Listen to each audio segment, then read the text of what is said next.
Tekrar merhaba herkese. Şimdi yapacağımız şey elma sirkesi.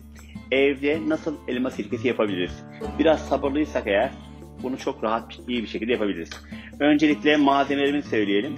Yaklaşık işte 1 kiloya yakın yeşil elma, farklı elmalar da olabilir. Doğal elma olması daha iyi olur.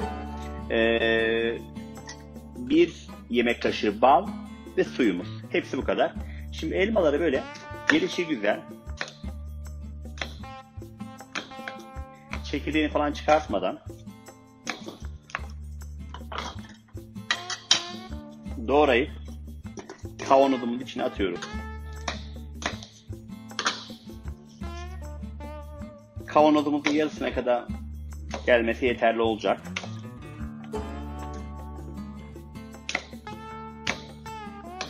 Evet. Şu an kavanozumuzun yarısına kadar elmayı doğradık. Eğer kavanozumuz daha büyük olsa bu 2 tane daha doğrayabilirdik. Yapmamız gereken şu: 1 yemek kaşığı balımızı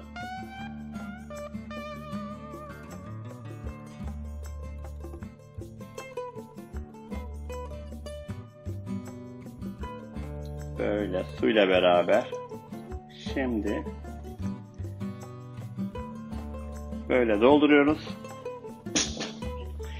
Şu an gördüğünüz gibi elmalar üst tarafa çıktı. Yaklaşık kavanozun yarısı elma, yarısı su ve 1 yemek kaşığı bal. Bunu ne yapıyoruz? Bunu şöyle ince bir bezle ağzını kapatıyoruz. Ama hava alması lazım aynı zamanda.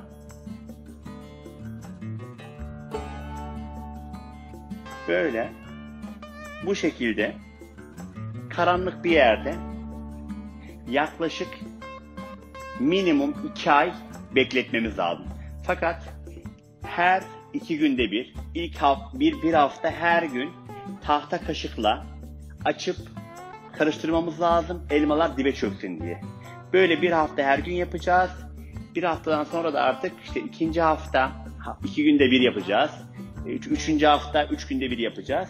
Böyle karıştıracağız ve kapalı bir alanda, serin bir alanda yaklaşık minimum 2 ay kalacak.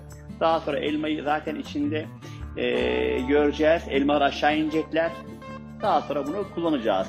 Bu ev yapımı elma sirkesi oluyor.